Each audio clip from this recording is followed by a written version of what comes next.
Okay, I would like to welcome our first keynote of Calc 2026. Um, with us, we have Rodney E. Freeman Jr. from who's who's sharing and talking about a recent film he's produced. Are you a librarian? I'll pass on to you, Rodney. Thank you very much. Yes, thank you. Thank you for allowing me to present, and thank you for just offering me this platform to talk a little bit about the work that I'm doing, and also my experience as a librarian. Just to give you just a little bit of background before I get into the presentation, I did prepare a couple of slides for today, but I've been in the library world for 16, 17 years. I started off as a page, worked my way up, became a administrator, became a library director, and now I am in Charlotte, North Carolina, in America. Good morning, good afternoon, good evening, depending on where you're from. I've prepared a little presentation today, and I'm gonna go ahead and share my slides with everyone. Okay. And I'm assuming that everybody can see the slide. So if you guys are good to go, I will say this that I wanted to start off by saying something obvious. Um, but I think it's worth saying because saying out loud, I want to share my thoughts, my experiences, my perspective. I want to speak as one person. As an American, as a Black American, as someone who happens to be a part of roughly 7% of librarians in the United States who look like me, I don't speak for anyone else who shares any of those identities. I speak for myself. I tell you this because the question I want to put out there at the center of this talk is how do we know what we know, right? How do we know what we know? That applies to me too. So let me tell you how I came to what I know, right? Um, I call this talk May Day. In a lot of the world, the 1st of May is the Workers' Day, a day of solidarity, of remembering that the rights that we have at work were not given; they were organized for. Um, we're a few days past it right now, but also we're in what I call my birthday month as well. I'm a May baby, May 20th baby. Um, but in a few days into the conference and about critical practice in our profession, this May Day call just feels right. But May Day is also something else. Um, in many languages, in the international radio distress call, you say Mayday, Mayday, Mayday. That means that, you say that three times real fast. That means that you need help. Sorry about that. Um, it means that we are in trouble. We need help. Please come quick, right? I think librarianship is in both places at once. We are workers who need solidarity with each other, and we are sending up a distress signal about funding, about censorship, about the safety of our colleagues and our patrons, about the integrity of the record itself. So, as I tell you my story today, hold both of those meanings in your head: Workers' Day and May Day. So, who wants to know about me? um and I just want to tell you a little bit before I get into how I know what I know and where I'm from. So if you know anything about Chicago, I'm from the South Side, and Chicagoans, we are very prideful of our city, depending on where you're from, west, south, north. Well, I was born on the South Side in a place called Mercy Hospital. It's in the neighborhood called Bronzeville. Um, in Bronzeville, you can find out about a lot of important Black Americans that have came from Bronzeville. There was this little known senator who became president that lived close to Bronzeville, but was out of Hyde Park, Kenwood area. His name is Barack Obama, who became president. He lived close to Bronzeville. I actually have a story about Michelle Obama. I'll tell you about that in a second. But I was born Rodney Yates. Actually, my name was not Rodney Freeman. My name was changed when my parents got married, and I didn't find that out until I was well off into my 20s. Um, I want that to sit with you for a second because it's a small thing that points out something bigger. A person can spend 2 decades not knowing the name that they were born with. The record can be different from the story, and the story can be different from the truth. We'll come back to that later, though. Both my parents are from Chicago.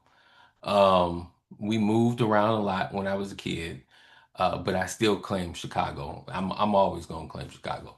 The way you claim a place is when it's just in your bones. It's ingrained in your bones. Like if you ask me if I meet anybody from Chicago, we always have this connection, right?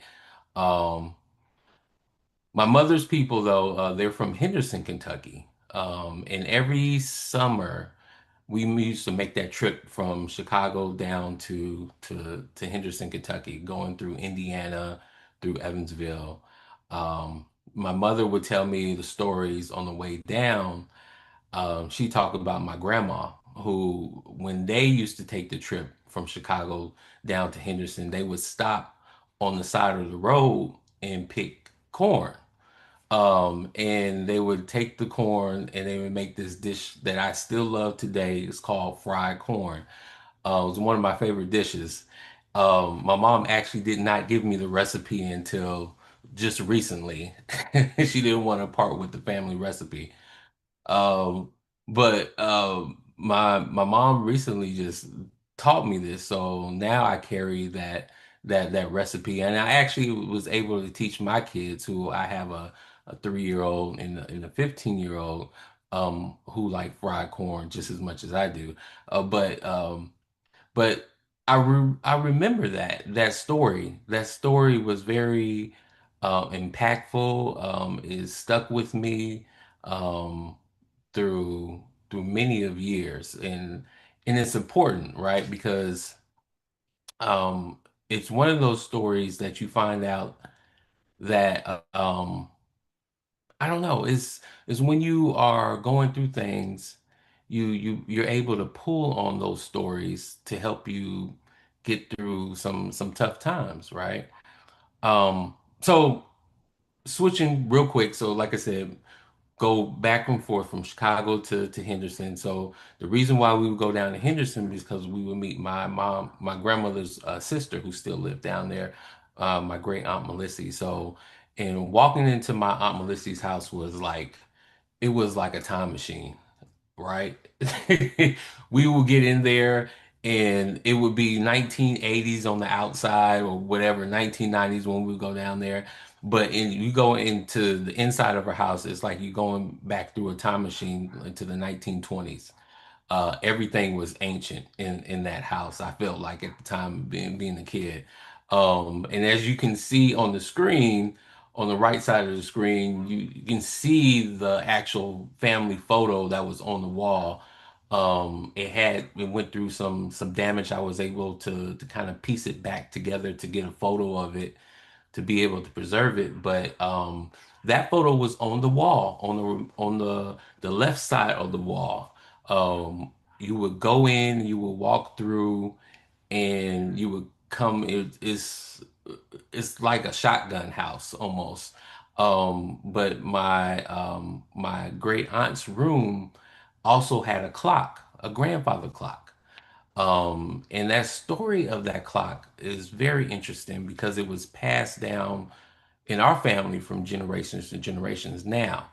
Um, it was one of the things that my four greats back, and this is the man that you see on the screen right now, that was my great great great grandfather, who the story goes he was a former slave who was given a bar of gold, and he basically built a business in Henderson.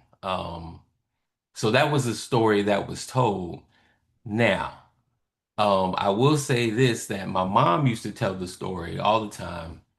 And when she started off telling the story, she would always say that, I don't know if this is true or not, but this is the story that was given to us, meaning that she wasn't able to do the research and verify the story, but it was a story that was passed down to us, right? And I think that was important because um, this story is the story that has helped me through so many times when I decided or thought that I was going to either quit librarianship or stop doing this or start doing that, is because I had this story in the back of my mind that, I had a person in my family who was a former slave who was able to take a piece of gold and turn it into a business, right? Um, and that's the story that stuck with me, that got me through a lot of things in life and my career. And it still gets me through the day. It's a story that I tell my kids as well. Um, the man in the photograph had been enslaved. He was set free. Was given this bar of gold, and um, making this business and turning it into taking something and turning it into everything for our family. And this family story has been passed down for generations. It means a lot to be able to use that story to get through some of the hard times. The clock on the dresser, my great aunt would tell us that, this clock had been in our family for generations. Um, and that story was more or less an artifact that we had in our family, that we had something that has been over 100 years old, passed down. So I don't have a picture of that clock. My mother still has the clock in her house, but we don't have a picture of it to share with you. So those two stories were really important, but there's one more story that's is really important as well. And the reason why my grandmother moved from Henderson, Kentucky, up to Chicago, and that was because she actually, it was told to us that she found her ex-husband hung in a jail cell. Her first husband, which was hung in a jail cell. And so she left Henderson to move to Chicago. Um, so those three stories, are family stories. Why our family left the South, the ability from somebody in our family to build a business, the story, the recipes, that we have, and we pass them down. Those stories are very important, and I just wanted to share those stories because that is part of what I know, and why I do some of this work. And before I get into telling you how I came about this documentary that I did, right? Um, Also, this is a story about myself and where I'm from, right? So, um, I wasn't a great student. I'm not a big I'm really behind the camera and behind the scenes. I'm mostly when I was in high school, I was mostly a C uh slash D student until my last years of high school, when I tried to change that around. But at that point, it was kind of too late. My grade point average was kind of low. I tried to apply for a couple of colleges, didn't get in. Luckily, I was accepted by HBCU, who allowed me to take a summer bridge program, and I was able to take that and get into college. And that's important to know that HBCUs, the historical Black colleges and universities in the United States, help a lot of people who maybe like myself. I moved around a lot, and it wasn't because I couldn't do the work. It was just I had a lot of outside factors to deal with, and they gave me that second chance to prove myself. So I really tip my hat off to the HBCUs that are here in the United States that help people and allow people that opportunity to go to school and further their education. So, but it's interesting because when I moved, so we left Chicago my junior year in high school, going into my junior year in high school. And we left Chicago and I moved down to Evansville, Indiana, because my dad got a job in this place called Only, Illinois, and they did not want, my parents did not want us going to school because in Only, Illinois, because they did not see enough diversity. So we moved over to Evansville, Indiana, and in my junior year of high school, we ended up there, and that in Evansville, Indiana, is right across the river from Henderson, Kentucky. Um, so I started spending my Sundays with my great aunt, sitting, talking with her, asking her about the family history, about life, about girls, about what I was supposed to do myself. And around the same time, I also started reading. I really got into reading because I left sports. I loved playing football and running track, but I wound up hurting my hamstring. And so I started cutting class, well, really cutting lunch. I started cutting lunch and I started going to the library. And I started reading books about Black people that I really didn't get to read in classrooms, right? We didn't get to read Black authors. We weren't assigned Black authors because at the time that I was going to school, a lot of Black authors um, were not deemed as classics. There were other literature that were deemed as classics, but things like books like Richard Wright's Black Boy or Invisible Man, Ralph Ellison. Um, we didn't read those. So in the library is where I found those books because of a librarian. And I told them that I wanted to read books by Black authors. Booker T. Washington, Langston Hughes, all of those books I was able to uncover and was given to me by a librarian. And they weren't a Black librarian at that time when I was in school in Evansville. It was somebody who did not look like me, but I appreciate them knowing that, my interests were in Black authors, and they were able to provide me that information.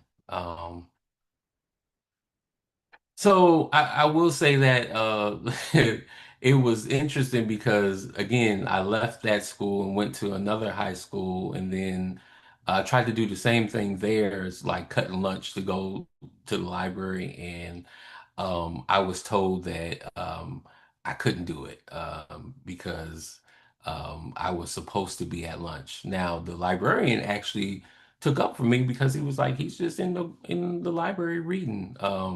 But I was overruled by the administrator, and unfortunately, I had to start going back to lunch. But the good thing is that I knew now that I know that these Black authors were there. Um, I didn't really have to cut lunch anymore, right? I could go after school. I could go on Saturdays. I knew exactly where to go look, whether it be in the school library or the public library. I can go get those Black authors that I wanted to read. Um, so I think that that really did change, just my perception but perspective on a lot of things. Like I knew that I wasn't just limited to reading certain books in the classroom. I knew that there was a world outside of the classroom that I could have access to, and that is very important. um and I want you to hold those two librarians in mind, the one from the high school that I went to when I first started cutting lunch, and then the one that helped me out and stood up for me, right? Because I think about both of them. One of them held the door open for me. The other one tried to and was told he couldn't. They are both part of how I got here. The library has never been a neutral space. It is a space where somebody is also deciding who gets to come in, who gets to stay, what they get to read, and whose story is on the shelf.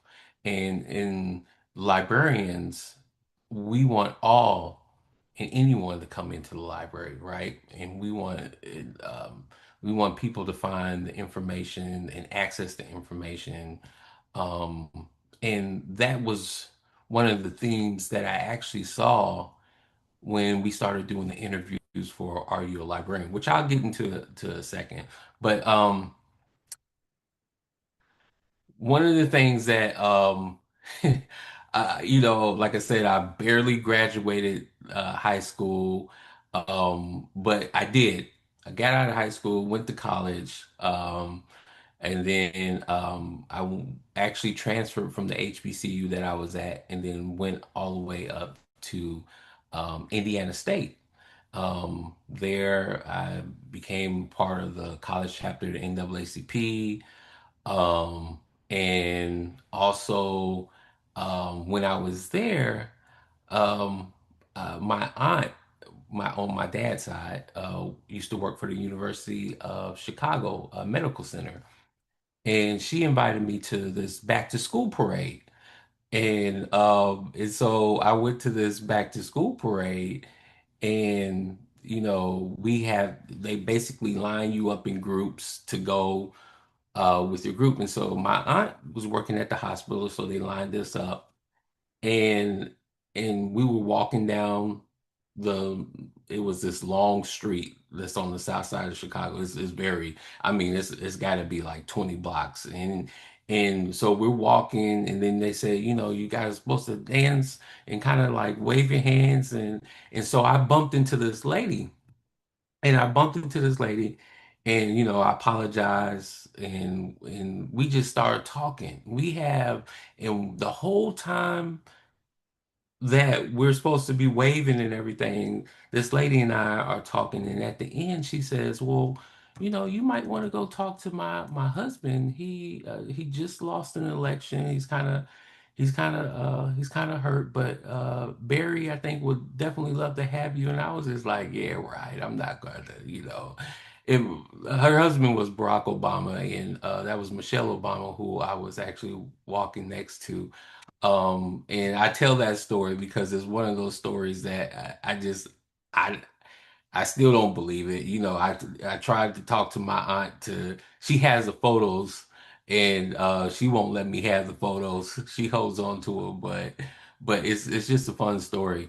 Um, you know, I also, you see up on the screen the pages wanted, right? Because that was when I got into the library world. I wanted to go to law school, and I was going to the library to just sit there and study and work. And I seen this sign that says pages wanted. And I did not think I was going to be able to get a job because I had been applying for jobs everywhere. Um, and so I applied, and Camille and Roland, they were the librarians who hired me, and I was able to get that job. But it really was my first time being introduced to a library that was really geared to the community who we were doing all these different programmings for the kids. There were programmings for seniors. I remember this one program, the gentleman who was, I think he was the assistant director, and he would bring in like people who were World War II vets and have them sit down and tell their stories, and then he'll take their pictures and kind of create this documentary that looked like it belonged on PBS at the time. And so PBS, the public broadcasting network in here over America. And I was thinking about that. I was like, huh, that's interesting that, all that has inspired me, and I'm at this point right now where I'm doing my own documentary. I didn't think about it then, but so all these stories and all this experience, all that type of stuff has really pushed me to start this documentary about Black librarianship. So before I get into kind of talking about the documentary, I do want to say that um, you know, the I think there's a deeper question, right? That one, the one that drove me to this project, right? As far as me, I was like, what is a story about Black librarianship? Is there a story about Black librarianship? There was a story that I was told in library school about how libraries got started in America. And I think you see it on the screen over here. Um, Andrew Carnegie, Melville Dewey, ALA, right? Those that was basically what I was taught. I do think it's an important part of the story, but it's not the whole story. And I started asking myself, and I started wondering, well, what about African Americans? Did they have a role in librarianship? Did they help with the creation of librarianship? And what I uncovered was that we had a big role in American librarianship. And I think that is something that to be said, even to this day, I have read in some other magazines, library trade magazines in America. I still feel like they don't tell the complete story of the founding of American librarianship. I still see, even to this day, where we were just participants, really. Maybe we were there in segregated libraries, but it doesn't tell the story about Thomas Fountain Blue. How many people have heard about Thomas Fountain Blue? How many people know that the reason why in America why we use the way we use the library as a community resource center, Thomas Fountain Blue wrote a paper in 1922 that talked about using the library as a community resource center. I was never taught that in librarianship when I was in school. I found that out a couple years ago when I started this project, right? Um, how many people know about Dorothy Porter Wesley, right? How many people know that they were in the Dewey Decimal Center? There was only two places for African Americans, 326 and 325. One meant colonization, the other one meant slavery. And that's where they stuck all the black authors at. And Dorothy Porter was like, no, that's not going to fly. She created her own catalog system. I encourage you guys to do your own research. Read up on these people, right? How many people know about E.J. Josie and what he did? You know, um, and how he kind of fought against ALA to make sure that, black folks was represented, and started BCALA, which is the Black Caucus of American Library Association, which is I would say a counterpart to what you would call NAACP over here in America. So, these are stories that I didn't know. And we didn't learn them in library school. We were told that libraries were segregated one day, and the next day they were desegregated. But it's a lot more to the story, right? And so, oh, I mean, and I'm not going to read all the names because you guys will have access to them. But these are people who show up in the documentary that we talk about in the documentaries, but they have a really important part of in librarianship, and they need to be included into the whole story of librarianship. Um, so, and, I will say this that, maybe the person who's writing these stories, they don't know. Maybe the person who's telling the story about, ALA and, the foundings of librarianship, maybe they don't know. Maybe it's not any malice at all behind them telling the stories. It's just the simple fact that they don't know what they don't know. And that is what I started with, right? How do we know what we know? Um, and that's the thing about archives and libraries. You know, they give us they give us a different perspective, alternate, I love sci-fi, so I'm gonna go with the alternate reality, right? You know, they give us, a different world, a different universe. That is why this moment that we're in right now is so important in librarianship because we can provide people with different perspectives, different worlds, different universes that they wouldn't have or they wouldn't know to go get. How do they know what they know? Um, we have to be able to help people and show people different realities and alternate views and just something different from where they're from. Like a person like me, I'm from Chicago, but showing me somebody, I did a study abroad in Vienna, Austria. And I got to see a whole different world when I lived over in Vienna for about 4 or 5 months. Got to learn German, and we did a couple of excursions to Prague and some other places. So yeah, and I'm gonna get through this because I do want to be able to show you um, just a little clip about the work and where I'm at in the process. You see on the screen, this is basically once we start learning the story about Black librarianship, we start putting all the pieces together about, how they tie in, how Black librarianship ties into book bans, how the libraries played a role during civil rights, and how the libraries they still play a role during our fight for civil rights to this day. And I'm not going to get into it, but I mean, you know, um, the libraries and African Americans and Black librarianship is really crucial to the the foundation of America, right? Because providing that information, providing knowledge, librarians,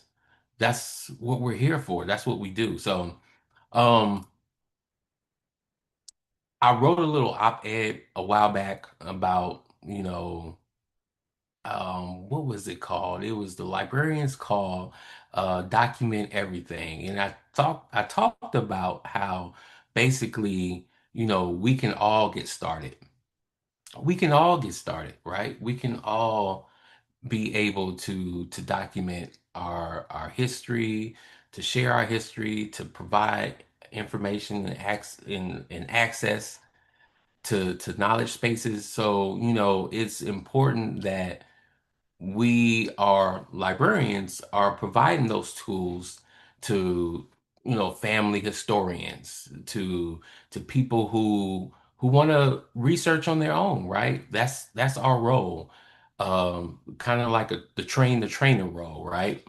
I also want to mention Two books. So everybody always asks me, what books are you reading? That's that librarian question, right? What books are you reading? Where do you get your information from? But there's two books. There's two, I would say one book and one TV show, right? Because it was a book, but it was turned into a TV show, and that's the one that I'm acquainted with. But the first book is We Refuse. I don't know if you guys have heard of that book. Um, oh man, the information and the stories in that book about how important um the important role Black women played during some slave revolts in the fight for civil rights, I think is a book that people really need to read. It's a lot of information, a lot of stories in there that I didn't know. And I just read this book maybe what a month or so ago, and I was blown away by some of the information that was in there. But again, that was because somebody else exposed me and said, "Hey, do you think you might want to read this book? It has a lot of good information on some of the topics that you speak on." So, but another book, another, like I said, TV show is The Man in the High Castle. And the reason why I bring that up, I don't know if you guys have heard of The Man in High Castle. It's an alternate reality story about if basically America was conquered during World War II.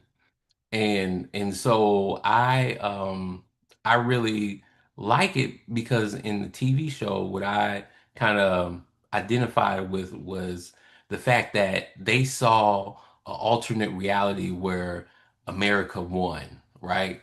And then once they saw that alternate reality, they couldn't unsee it. They couldn't unknow it. They knew that it was out there. They knew there was a version of reality where they actually were not conquered by Germany and Japan. And so I really identify with that just because I think that once you know something, once you have seen something, you can't go back. You can only go forward. So I those two books I just wanted to mention. But um I don't want to pretend there are people right now in my country um, who do not want to do this work. There are funders, there are government, school boards, library boards, and loan administrators who would prefer that the records stay clean and uncomplicated. Many of you are working under similar pressures in different specific spaces and shapes in your own context. Your sessions over the next 3 days are going to show you, and I know are going to show you that we can fight back when we have the tools, and especially being librarians, showing people and giving people the raw pri- what do we used to call those first-hand account sources, right? It's so important that those records are kept, those are shared.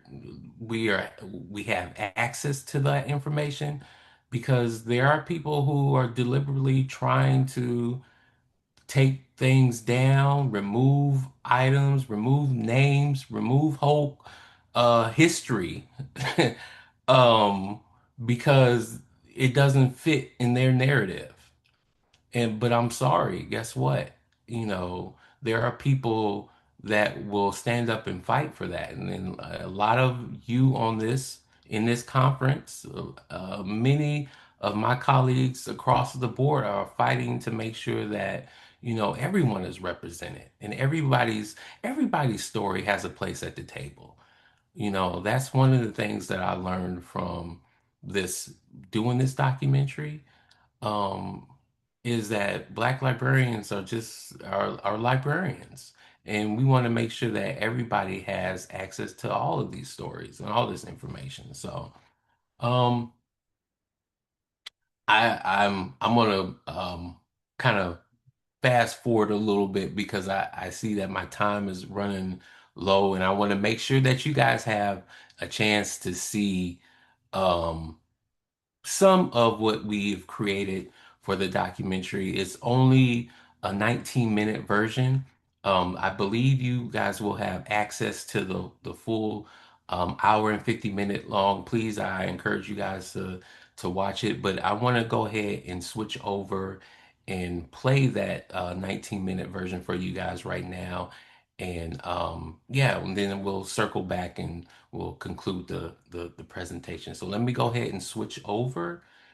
If I can switch this, I'm gonna hit stop sharing and I'm going to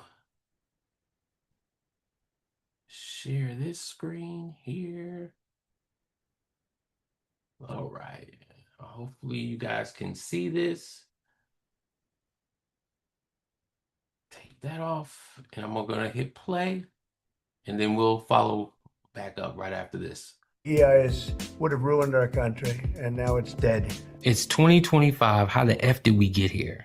I can't cuss because my parents might be listening. Hey guys. But for real, how did we get here? How did history start moving backwards? How did DEI become a bad word that led to let's ban Black history? Or anything with the word Black in it?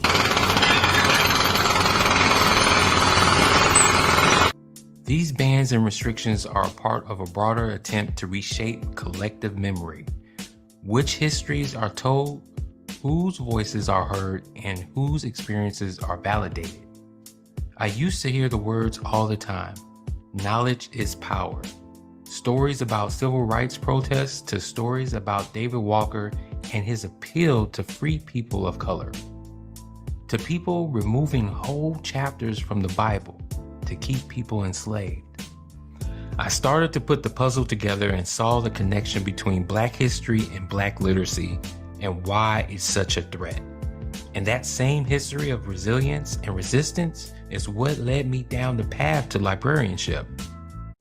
After they told you to go free, then what did you do? Did you run on off the plantation that day? Did you leave the plantation that day after they told you to go free? Well, the master promised to give me $40 a month in pay. Well, lots of the boys say they ain't want it. They rather go free, you know. In enslavement, it was thought that African Americans or people of African descent were deemed as chattels. They were deemed as property. They did not want enslaved people reading. They could read how to do a pass. They could read information about escaping. They could get away. So they knew that they had the capacity to read. So they banned these laws where you could not teach enslaved people how to read. You had information conveyed through songs, through spirituals, steal away, follow the drinking gourd. So information was flowing through. Even though they may not have been literate, they could still convey information. It's not like they didn't know. There were some enslaved people who had taught themselves how to read. And so they were able, and that was a very dangerous thing to do. It was illegal.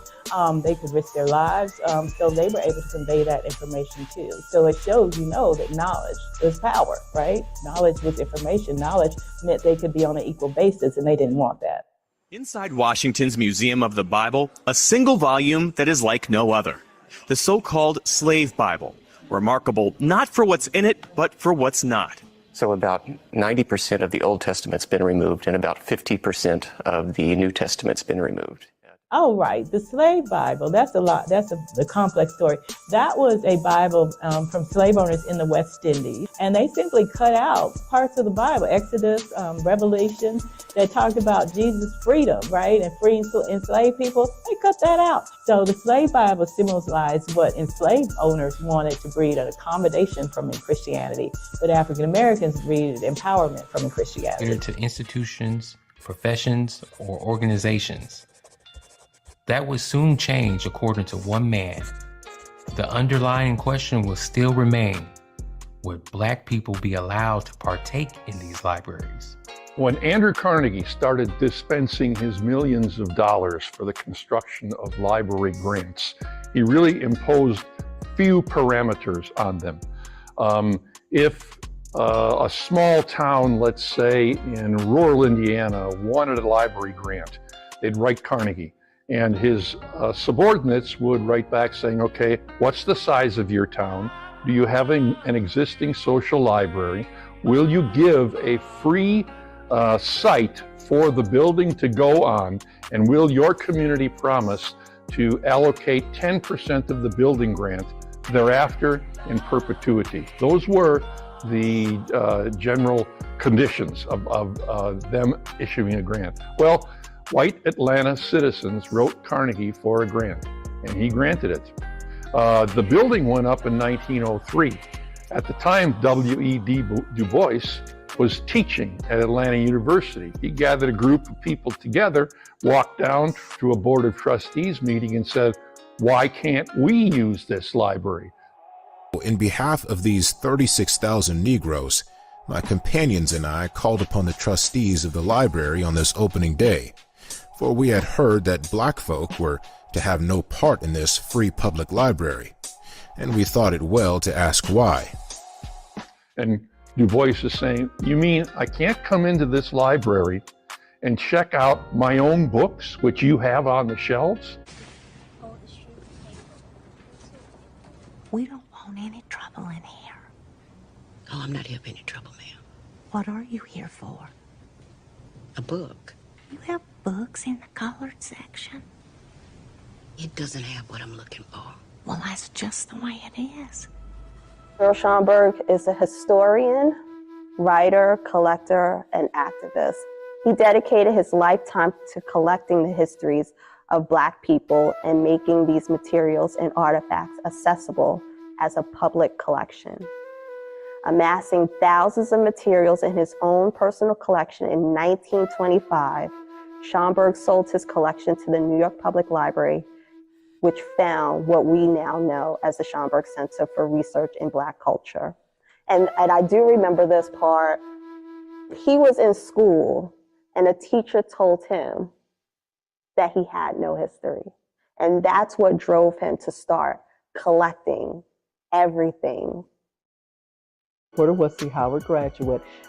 She was at Howard and then she went to New York, and she received her library science degree from Columbia, first African American. Well, the problem was this. We always look to the Library of Congress for guidance, and to libraries that use a system called the Dewey Decimal System. Now, in the Dewey Decimal System, they had one number, 326, that meant slavery. And they had one other number, 325, as I recall it, that meant colonization. So all the libraries, many of the white libraries, which I visited later, every book, whether it was a book of poems by James Weldon Johnson, who everybody knew was a Black poet, went under 325. And that was stupid to me. She created her own catalog. She wanted it set up in a particular unique way so that people could easily access it, and using language and, terminology that we were familiar with. She brought it all together into the archives. And so we're talking about the artifacts, the photographs and everything. So as deputy, they had shared with me this story and I thought I had misheard. He says, "Oh, yes. And you find this interesting. We had a sit-in here in 1939. Well, I'm from North Carolina. I'm like, excuse me, what? 59? He said, no, 39. I was like, really? And I wanted to say, are you sure? But, they're librarians. And that's one thing librarians know is facts. Basically, you have the story, as I recall it, that we are the first library sit-in. Everybody's tax dollars are paying for this library, but not everybody can use it. I mean, it is the Jim Crow South. And so your African American community are not allowed to go in and use the facility. And so you have this young attorney, Samuel Tucker, he's 26, and he wants to challenge that. He decides that he's going to do a peaceful demonstration. So he goes and he recruits 10 to 12 young African American men. On the morning of the event, only 5 of them show up. And one of them brings a younger brother. And so they go in individually and they ask for a library card. They're, of course, told no. you can't have one and that you need to leave. And they ask, what will happen if I don't? And they go over to the shelf and take down a book from the shelves and go and sit at a table. And this happens 5 times. Well, it throws the library for a loop. In the meantime, you have masses of people who have started to show up outside to see how the city's going to handle this, because it's spread throughout both communities, the Black and white communities. So you've got people outside just waiting to see what's going to happen. And Tucker comes from around the corner and he has a photographer, and they take that iconic photo of the gentleman walking out of the building under arrest. They get arrested, and they're arrested for trespassing. And Tucker challenges in court, how could they have been trespassing when it's a public building? So they changed the charge to disorderly conduct. So on the stand, Tucker asked Officer Kelly, were they well dressed? Were they polite? So he asked all these questions. He said, so why did you arrest them? If they were disorderly, why did you arrest them? Was it because they were Black? And Kelly says yes. At that point, the city and the community pretty much realized that they may lose this case. And so what they do is they drag it out. So nothing ever happens with the case. It just languishes because Tucker takes ill. And while he's ill, the city goes to other African American leaders in the community. And that is how they quickly build the Robinson Library. And it was too small the day it was built. And that's what happened. That's the 1939 city.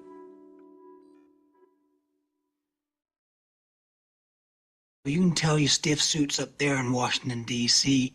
that they ain't going to change us one bit. Unless it's over my dead body. Or a lot of dead niggers. The FBI call it Mississippi Burning. It's the famous thing of Mickey Schwerner, Andrew Goodman, and James Chaney when law enforcement executed them. But Mickey Schwerner and his wife had come there to open a Freedom Library in Tehran. They came from New York. And they had set up a Freedom Library, and James Chaney was a local who was helping out, and Andrew Goodman was another Northern student. And they had created quite a good library for the city of Meridian. And then, as we know, they were killed.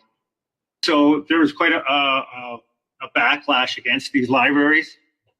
And so one night the Klan went to bomb one, and they dynamited it, and there was a bunch of people. It was a family's house, and a bunch of volunteers for the summer were sleeping there.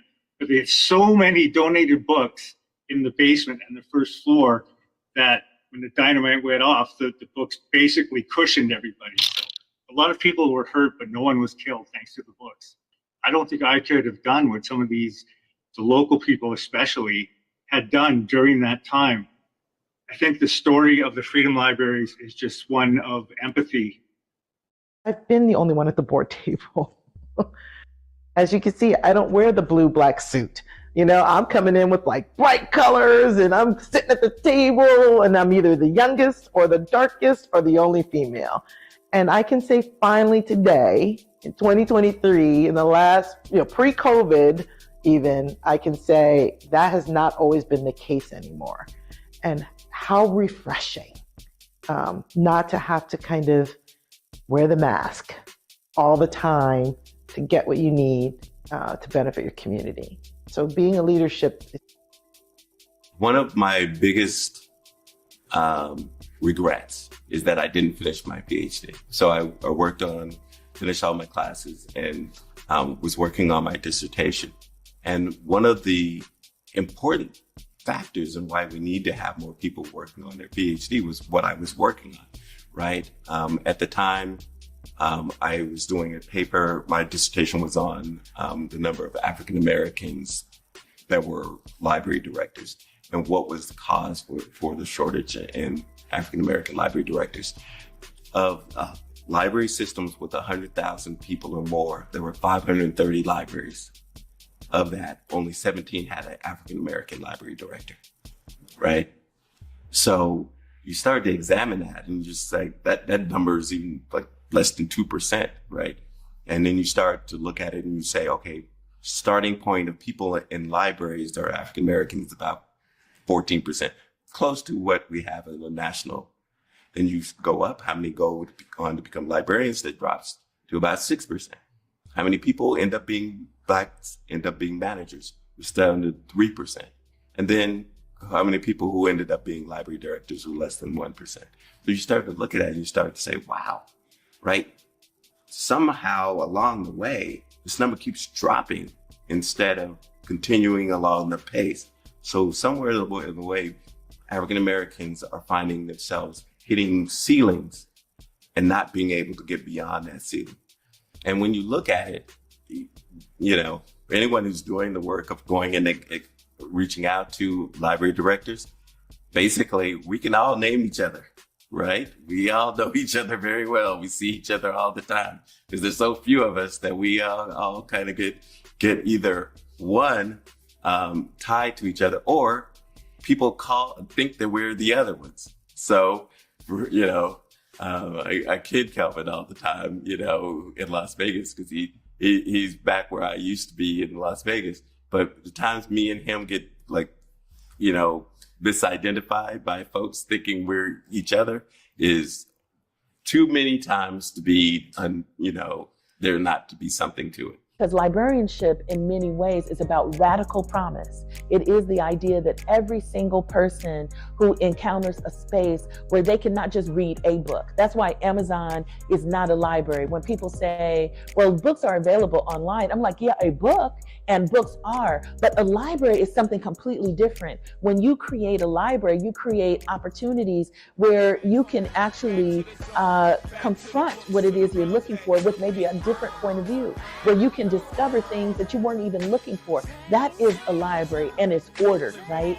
And I think that this is a moment to really understand what the library offers us in terms of radical promise and opportunity and radical hospitality if we can ensure that it's more diverse. In 2022, my library won the IMLS National Medal. That's one of the highest honors that a library can receive. And they selected 3 libraries, and so I went to the ceremony, and to my left I was seated. That human resources manager is now a library director, and I was seated, you know, next to her. And to my left. All right, guys, I have to stop it there. I do apologize, but I know we want to definitely keep with the time. So I got 2 more slides to show you. If you guys have not seen it, I believe they're showing the film later on today, so please check it out. But I did want to show you 2 more slides before we get out of here, and just really thank you again for your time. Let me share this with you. Again, the work, Are You a Librarian? Uncovering these stories of Black librarianship. So please to check us out. You can definitely give me shoot me an email if you want to get in touch.